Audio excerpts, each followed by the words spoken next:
routine-like day. I don't think I've had one all week.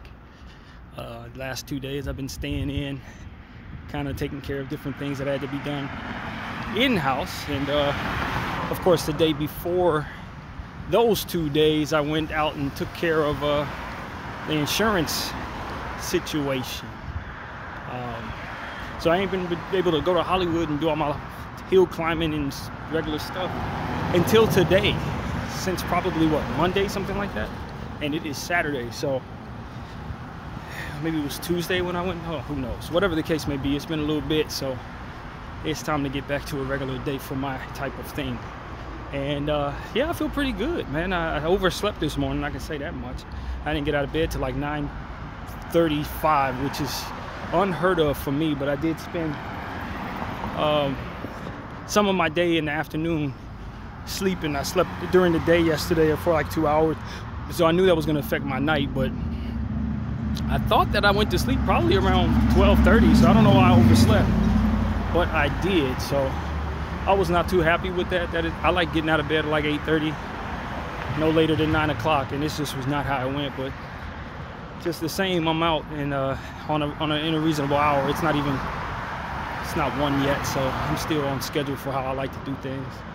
But yeah, man, this has been a interesting week just in general with everything that's going on in the world. And I spoke to my sister yesterday for like 5 hours. That was what I was spending a lot of my night doing. Between like 7:30 and like almost midnight, we was conversing and sharing pictures. She was giving me footage of my dad that I had never seen, footage of nephews, and I was sharing with her some pictures I had in my Google Photos of them, and you know, getting her caught up on pictures of my niece, because she doesn't follow any of the family on social media. So my brother Vernon's kid, she hasn't seen very much, and so I was giving her all the stuff that I had on her this morning. And you know, just continuing to cultivate that relationship with my baby sister, which is very strong for me. And coming here at a good time, a really good time when I definitely could use that type of camaraderie. So I'm very thankful for her, and you know, that was a great time yesterday. I did all my exercise and all that while I was on the phone with her, and you know, that kind of thing was really, really good. So yeah, man, that's what's up with me. Did a little art yesterday as well. Drafted some teams in the morning. Of course, I went through that situation with the water leak. You guys can see footage of that I left up here yesterday, showing y'all how bad that water leak was. They ended up fixing it, and it was almost as if it had never happened. You know, we mopped up the floor with that little makeshift mop that I was telling y'all about yesterday, and you know, it was almost as if it didn't happen. Everything dried up, and it's like back to normal for that room. The room's okay, but like I said many times to you guys, I really like having an AC, and I don't have one in there, so I'm not too upset to be moving on from this room this upcoming Wednesday. I have yet to be able to get, because I didn't save enough money in the account, I can't reserve my room early like I normally would like to. But it's going to be a Wednesday to Thursday morning type of thing, so I don't think it'll be too difficult to get a room at La Casa. I don't think so. It's usually weekends that you find yourself concerned about that. But yeah, man, just been enjoying myself, man. What did I do on Tuesday? Tuesday I went to that thing. What did I do on Wednesday is the question I'm wondering. Looking back on my week, Wednesday was the day that I went to the insurance thing and took care of that. Thursday, something was going on that kept me in the house. I don't remember what it was, but I did something. I think I sorted through music a little bit. I don't remember exactly what it was. My mind is gone blank, but there was a specific reason why I stayed in the house on Thursday, and there was a specific reason why I stayed in yesterday. So, you know, it just feels good to get out. That's the main thing. My memory it's not serving me right now, but overall, I've had a good week of a different type of tone to my week. Of course, with my buddy no longer working here. Walked out of there without saying hi to anybody for the first time, which is strange for me because I always look at anybody at that front desk. I have such a rapport with those people. But now it's an entirely different crew, and I don't know them folks, you know what I mean? So I walked out of there without saying nothing to nobody. It's just a quiet thing, you know. It's they've really snatched some of the life out of that place, and perhaps maybe new people will bring new energy, you know what I mean? But right now it's just, the transition is just like drastic. It goes from like a home type of feel to like, now you're just looking at people you do not know, sitting in the seats where your friends once sat. It's empty. It's what I would say. It's an empty feeling, to be honest with you. But you know, it is what it is, man. I still see a couple of people that live here, that worked here. You know what I mean? Like the maintenance guy, I saw him this morning, so it was good to see him. You know, folks that would otherwise be all over the place, running around, doing all types of stuff for the building, just kind of sitting, you know, enjoying their lives, trying to figure out what's next. It's a very strange thing, man. But you know, I definitely appreciate those people's either way. But yeah, man, what's going on, man? There's so much going on with this Charlie Kirk situation now. Him being assassinated a few days ago has been the big talk of everything in our country. People reacting to it, people spinning around like tops. Is that analogy I usually use. It signifies that people are making a situation worse or more complicated or more extreme than it otherwise would be. Claiming that it's one side or another for the political spectrum, divide and conquer type thing that's going on, where they're trying to tell you that this person is a certain type of person, so that one side of the fence will be angry at the other as it pertains to this country. It's over and over again, the same old stuff, man. And honestly, I'm over it. I think a good portion of us are over it, especially those of us who've been paying attention to what's going on in Gaza. We definitely don't want to hear anything about one side being better than the other when we know both of them are compromised by the same Israel, pretty much. And Israel that now are finding more and more laws are being passed by the Supreme Court to make it so that criticizing them and boycotting them is illegal, which is against the Constitution in and of itself, in my opinion, my understanding rather. But you know, that's what's going on. While you were sleeping last night, the Supreme Court passed a law make it illegal for businesses to criticize Israel or boycott Israel. Made it so that that they would not be able to get funding from the government for doing so. And it's just it's obvious that Israel is, as we've been mentioning for over 2 years now, very much infiltrated our government and driving a lot of what our government is doing. We are being told that we can burn our own flag, but it's illegal to burn the Israeli flag. Now, I'm not a burner of a flag to begin with, so I'm not worried about myself doing anything like that in this life and getting in trouble for it. That's just not my. I don't find myself that interested in burning flags at all. But you know, they made it illegal to burn the foreign flag, and I just understand that this is an unapologetic infiltration. They're not explaining to you why you should care. They're just telling you you had better, you know, or else. And that these are our allies, but we have other allies. They didn't make it illegal for you to burn a British flag. They didn't make it illegal for you to burn a Puerto Rican flag, you know what I'm saying? They didn't make it illegal for you to burn your own flag, but they're definitely making it illegal to burn Israeli flags and to boycott. Essentially, boycott is me saying I'm not paying my money in toward you. I'm not giving you my money. They're making it illegal for me not to give up my hard-earned money, more or less, if I'm a business, toward whatever it is I would otherwise choose.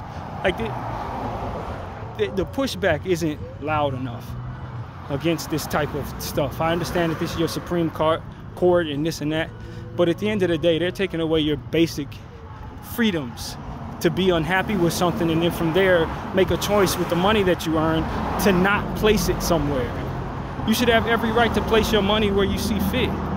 And in these situations, they're telling you now you're wrong for not paying your money into Israel or whatever it is that Israeli country companies are selling. This is just, they're rigging the game it should be illegal, if it's not considered illegal, for your government to move this way.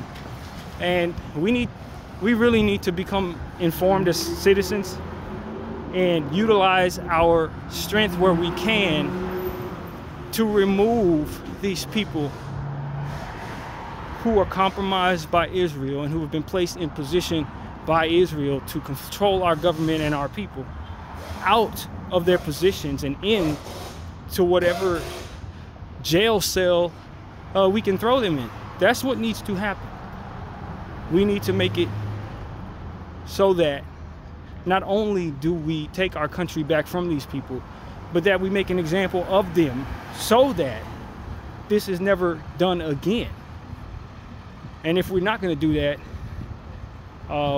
then we're definitely going to find ourselves falling deeper and deeper into the Israeli way of doing things. And those of us who are knowledgeable about the Israeli way of doing things means that we're going to see bodies dropping in our country too. Our government, if it's going to reflect what we're seeing from the Israelis, then they're going to start treating people bad for the color of their skin and sending us back into the Stone Ages as it pertains to our production and progression amongst race relations and such. So that's really what it comes down to. This is a racist regime, above all else, a racist society of people who believe they're better than not only the people that they're angry at, but everyone else too. They believe in hurting people, doing people wrong, lying to people, cheating people, so long as they deem them beneath them.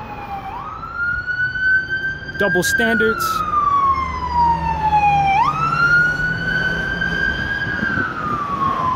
Are imposed on people for the sake of their religious beliefs or lack thereof. This is not the type of regime that you want governing over large bodies of people. The last thing you want is Israeli morals and belief systems controlling melting pots of people. You do not want that. And so that's what I'm saying to everybody else. I understand that a lot of us are ignorant about what's going on there. I've been trying to use my voice to try to reach people who talk and listen to me.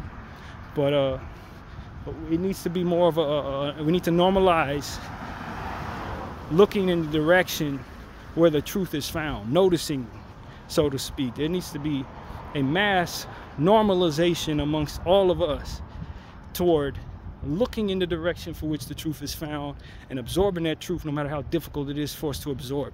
And that is the only way we're going to free ourselves from what we have going on right now in this country, and ultimately going forward what would be possible if we continue down this path. Preventative measures need to be taken, and people need to stop looking at each other radical left, radical right. We need to stop allowing that divide and conquer strategy from being effective in making us look away from the direction from which the truth is found. Listen to people be extremely passionate and downright violent in their tone toward one another. And it's low frequency racism and fear, buying into fear propaganda that's also essentially playing right into that evil middleman's hands. He wants you mad at me, he wants me mad at you, and he wants us both not paying attention to him as he continues to control us both and pass laws behind our backs that take away our freedoms and our right to whatever it is that ultimately he wants to take from us. We need to be waking up to the understanding that we are heavily propagandized as a country and as a Western world, and that has worked against not only ourselves but others as well. And it's important that we get to a point where we're not fooled by the moves made by the middleman who wants us to be angry at one another and not looking in the direction for which his truths are found. So that's what I'm saying, man. This is not anything profound, in my opinion. This is where we are in our country. And there is a lot of context found in the directions that you're being told to ignore or not look at, or being coursed away from or distracted from. It's a lot of context that'll help you understand things that you don't even know you don't understand. And the more you pay attention to what's going on in Gaza, the more you pay attention to what's Israeli government is all about, and the context from which to learn about the Israeli ideologies and people, the more you understand what you are dealing with. Because otherwise, you don't.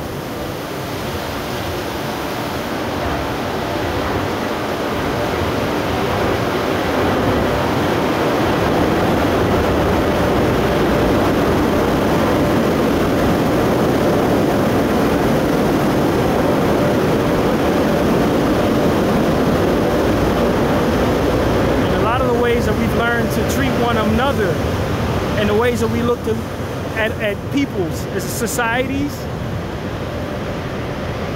have effectively allowed them to hide in the way that they're doing things and the way that they like to do things.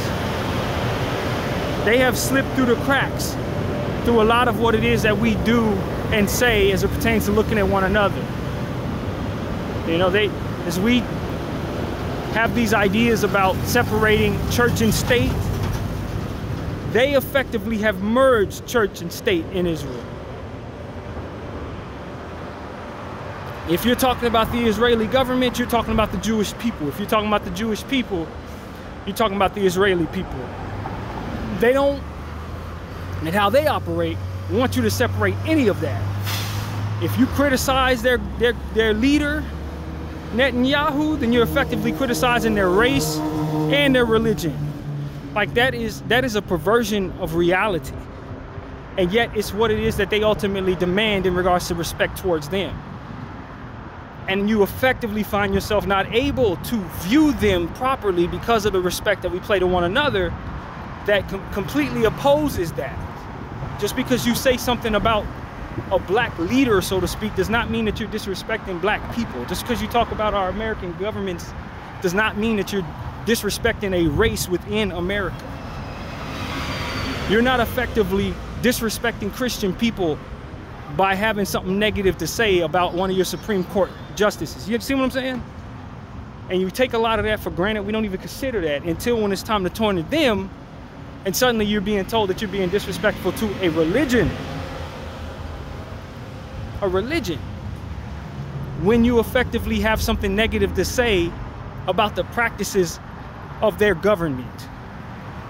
You know, it's like, yo, we need to be aware of how they're slipping through the cracks and allow themselves to go above reproach and allowing themselves to be to control the culture from which they are criticized, making it psychologically taboo to hold them accountable for anything that they choose. You know, this is something that we don't even realize. It's been effectively hidden in plain sight as it pertains to our society. And they've been doing all types of stuff, and we never question it. They've been manipulating a lot of things and spinning around like tops around a lot of things to create confusion and create division amongst our people. They've been doing this for a long time. A long time. And we could see it, but we didn't understand what we were looking at. We'd have undertones about it, but not actually approach it head on. There was a number done on our minds as it pertains to our propaganda, and it was genius in a sense that it effectively allowed for them to hide in plain sight. And we need to understand that as we continue to go forward and pull back the layers of that propaganda and unlearn the nonsense that shaped our minds this way. And that is our responsibility, and the responsibility we have to our future. If we're going to continue to keep this particular country intact, we need not let that for which has divided us for as long as it's been around to continue to do so. And that is what I'm here to tell y'all. Context will help you understand just how accurate what it is I'm saying actually is. Otherwise, if you don't know what it is I've learned, you're listening to me and it sounds like I'm saying a bunch of hogwash. If you're buying the propaganda, you'll say I'm anti-Semitic or bigoted toward Jewish people, hateful toward Jewish people, which is obviously to someone like myself who's been following the genocide and who's learned what context there is to learn. his understanding to be furthest from the truth. And if not for what I've learned, I too would probably have the utmost respect for that for which has zero respect for me and my people. I would ultimately be willing to trust what is proven in front and center to be purposeful in betraying my trust as a strategy and as a means of holding its own prestige in the eyes of itself and its people. Like, it will go out of its way to disrespect me to make itself feel good about itself. That's what white supremacy is all about. That's what Israeli supremacy is all about. Zionist Jew supremacy is all about. It's about it being better than you and the perks and passes it gives itself when treating you however it does. And then the victimization of itself and the self-victimization that it adapts and believes in regards to itself when you retaliate for that for which is disrespect, or when you react to that for which has been disrespect toward yourself and others. This is what it ultimately stands for. This is what it ultimately engages in. It's very effective in making people feel as if they're wrong for holding it accountable. And furthermore, that those people are better than you and will continue to be better than you going forward. When you understand that as fully as I now do, and you understand how difficult they're trying to make it for me to say this without spending the rest of my life in jail or ultimately being assassinated, then you understand the importance behind getting that energy out of the inner workings of our country and out of the inner workings of our world as a whole. I'm not afraid to say this because my God is in control and I believe in a higher power which has already proven itself to me. I'm not interested in it yielding to the power of man or the politics of a flawed energy that, if not for the presence of a living God, would likely have already destroyed all of us. I'm not interested in its power or its measures or what it is ultimately threatening or what. I know how much trouble it is in with the God I serve. I need not look at somebody who's in the crosshairs of the Holy Spirit threaten me about what I can do to it. Because if it thought I couldn't hurt it, it wouldn't try so hard to deter me from doing so. And I don't speak of me as an individual. I speak of me as an entire resistance. If it thought we couldn't hurt it, it wouldn't go through such drastic measures to discredit us. And so I speak with a whole lot of confidence, knowing that my God directs my steps, knowing that my life is already written in stone, knowing that my fate is already written somewhere. I don't need to worry about what it's going to do or what it ain't going to do. I just need to make sure that I'm doing what it is I'm supposed to do. And I think that in saying this, I can influence other people to be just as confident in their position. It's part of this resistance. Just as many others have shown me by way of their example what my responsibility should be going forward. It is not okay to treat people differently because of their race. It is not okay to utilize division tactics to pin people against one another. Manipulating and lying to anyone is wrong. Pointing out people's flaws and exploiting those flaws, pointing out people's weaknesses, exploiting those weaknesses is wrong.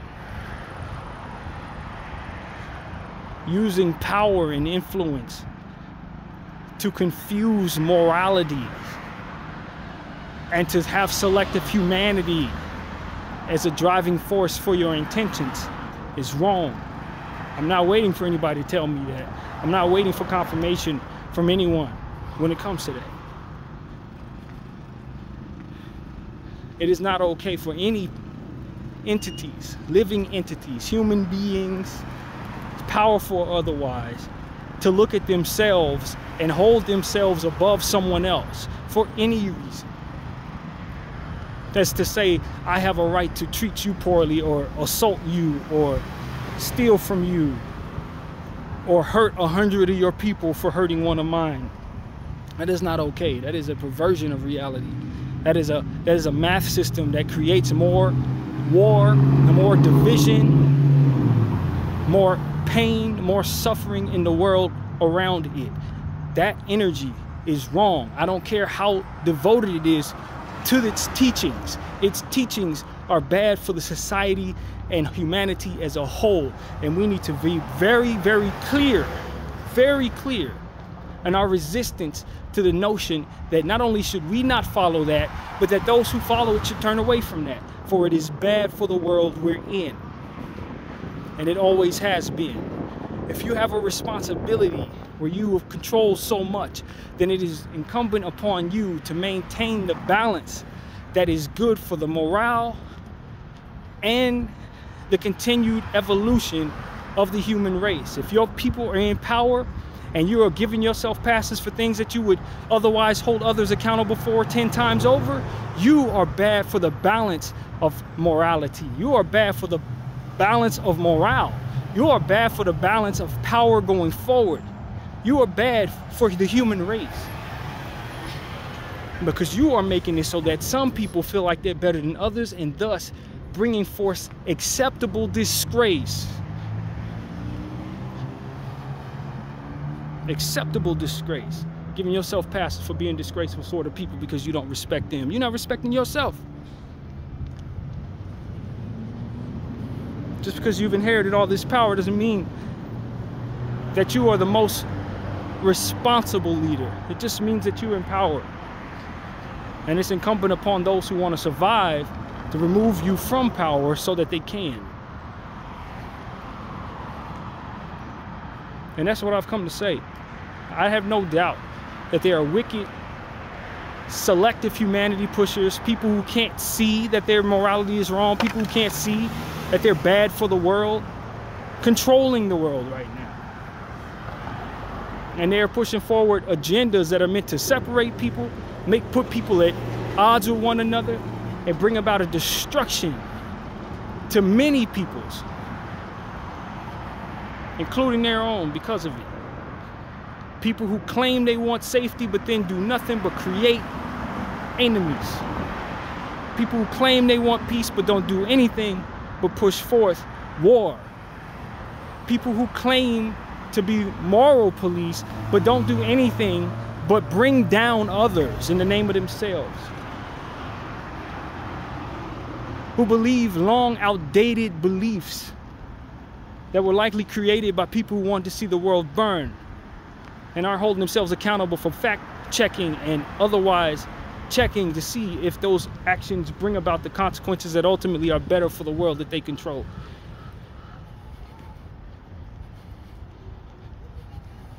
They want the world to be one thing against that for which is God created, which is many things, many peoples, many shades, many religions, many ways of doing things. They want the world to be only that for which is them. And they call themselves people of God, and they're trying to destroy half of what God created for the sake of their own interests, for the sake of their own people, for which they are likely mistaken in regards to how they would fend for themselves without everyone else. They ain't even thought that far ahead, but they're trying to control the world so that it'll only them left in the end, so that everybody else works for them and allows for their lives to be easier at the expense of those people. And you think those people should be controlling the world? You think those ideologies are good for humanity? You think those ideologies are good for the environment? Those people are terrible for the world. Their ideology is poisonous to our environment.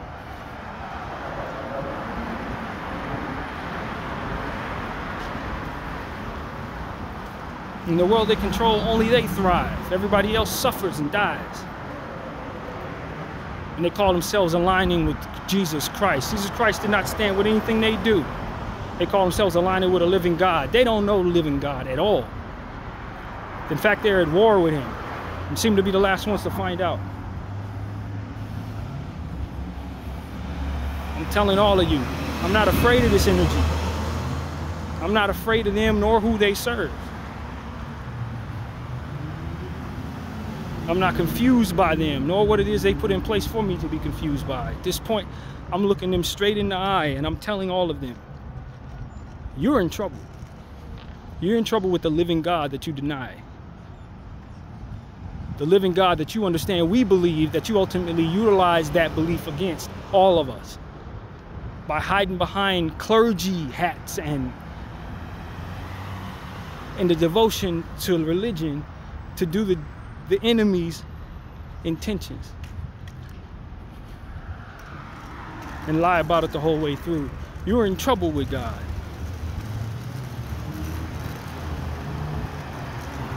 Yesterday morning,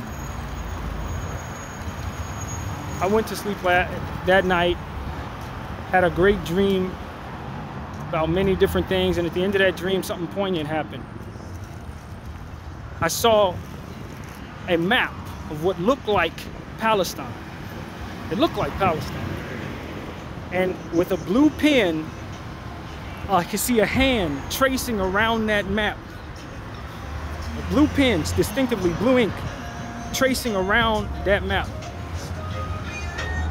And what was being said as I was watching this hand do that was essentially, it was a voice representing God, saying that those who are in power have been doing things that he is not pleased with. And that he gave them power, he allowed them to garner their power as a test to see if they would ever turn away from that for which made them worse. And that they're in power right now with an opportunity to turn away, still with an opportunity to turn away from what it is that they're doing. But if they do not, he is going to bring an end to them entirely. It's exactly what that voice was saying. It's like, I'm going to end you. You are in power and I allowed you to establish that power and bring forth a overseeing, so to speak, of all the people in all the nations. You are in power. You have that power. You have it because I allowed for you to gather it. You have it because I let it be the case. But if you keep abusing that power the way that you are right now, I'm going to destroy you.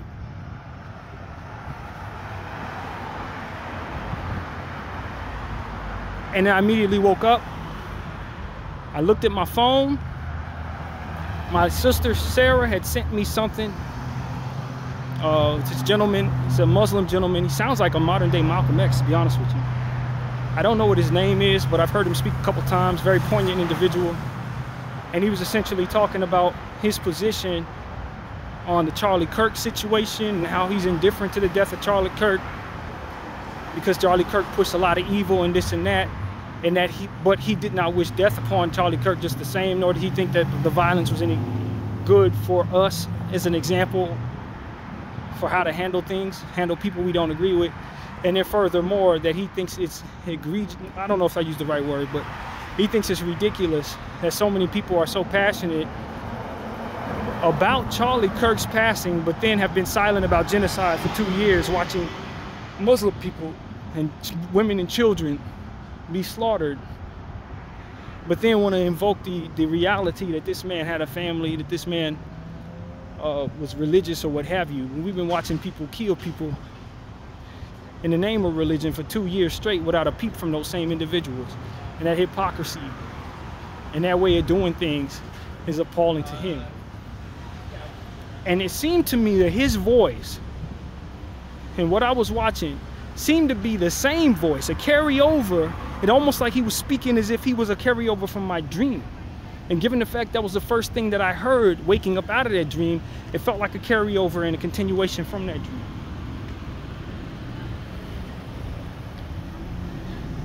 I said all of that to say, I don't know at this point if every dream that I have should be considered serious. Not everything comes to fruition, or if that everything that I dream about makes any real reality sense. I think my dreams could be just like anybody else. A collection of different things that I experienced at a given time coming together to more or less flush itself out of my subconscious and conscious mind. But sometimes I feel like I'm receiving something, just like a lot of people feel like they're receiving something in dreams. And in that morning, I felt like I was receiving something not only in a dream, but also within the video that was sent to me as upon waking up. And I took from that exactly what was said in the dream.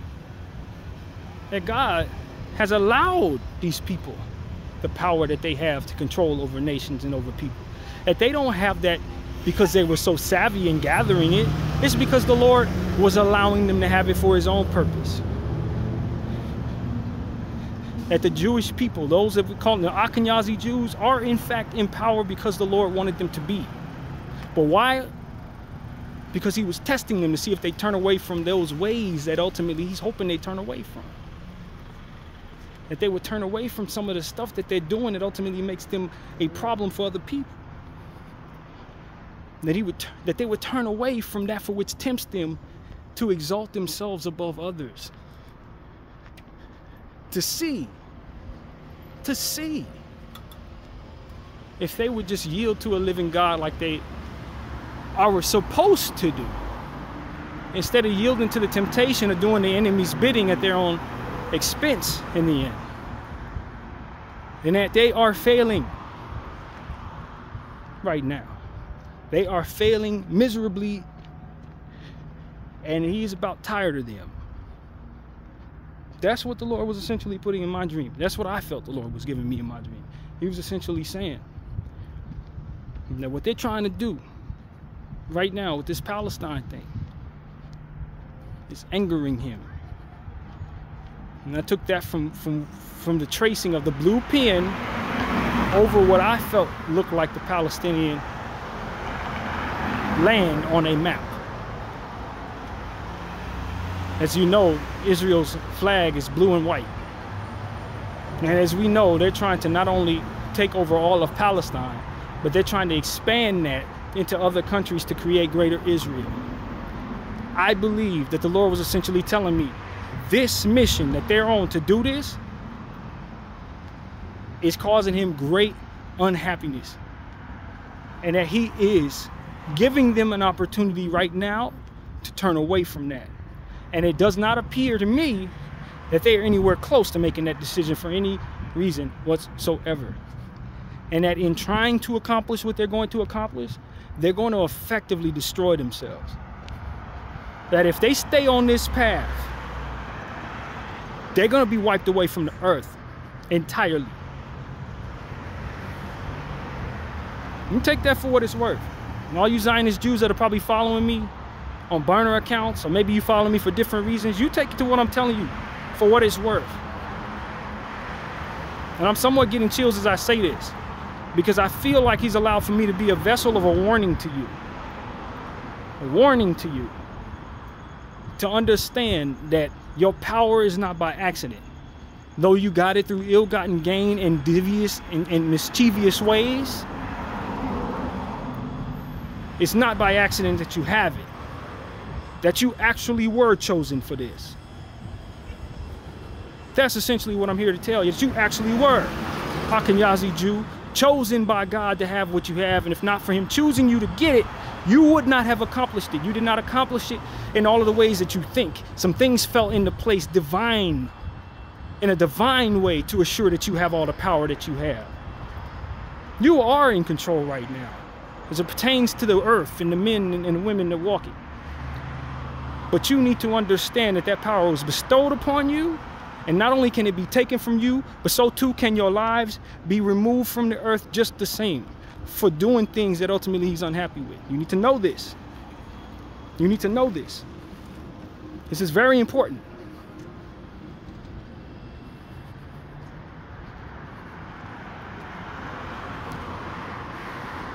That our God is not pleased with you. Bdf 44, I thank you all for watching. I'm out.